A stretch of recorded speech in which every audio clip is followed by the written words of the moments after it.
او فیرپورټ راته ولاړه راکوي غاړه زما له سترګو ښکي زینه او د مسافرو ملشي خدایه د مسافرو خلکو خاورې ژوندون وینا او د روڼو خویندونه جدا شي مسافري د سړي عمر کموینا. دا د پېښور باچاخان انټرنیشنل ایرپورټ دلته بلاشه مسافر ولاړ دي بهر ملکونو ته ځي او جزونه وخت په وخت د دې نه پاسي او دې کې بلاشه خلک چې کوم دي هغه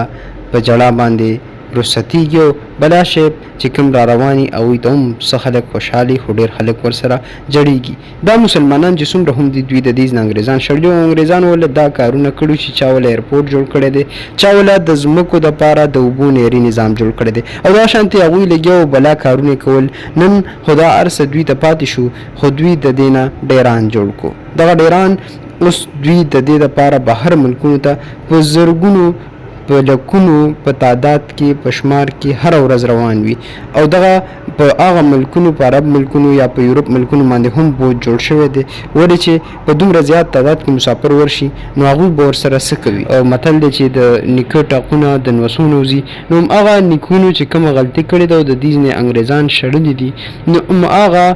دوی ته دا عمل داسې پاتې شو چې دوی دې حد ته راورسو چې اوس په خپله په جړا باندې مسافرو له ځي او هغه خلکو له مزدورو له ځي بلکې د هغوی د وطن د ویزو سوالونه کوي څوک چې دوی له راغلي او دا وطن یې وله موږ کې آبادول غوښتل. د دې ملک کرنسي او پاسپورټ هم ډېر زیات راپرېوتی دی او د هغې نه چې څومره هم ګاونډیان ملکونه دي لکه افغانستان انډیا او چین د دې ټولو ګاونډیو هیوادونو نه د دې پاسپورټ په ښکته راغلی او دغه شانتې د دې کرنسي هم په ښکته راغلې ده. نو زر تر زره خلک د دې نه خپې ایستل غواړي او د دې ملکونو نه ځان په ایستلو کې خپله کامیابي ګڼي او هغه که هر ملکي که بېروزګاري پکې هم وي نو هغې ته ځان وررسول غواړي لکه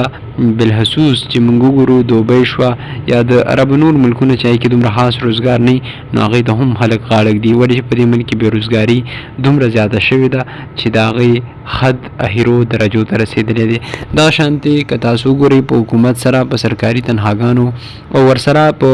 د پنشن حوالې سره هم پیسې کمې شي او وخت په وخت د اختر تنخواګانې هم لیټ ورکړي. د ایرپورټ دی دلته خلک معلومات اخلي ورسره دلته چې څومره هم خلک دي د هغې کې خپل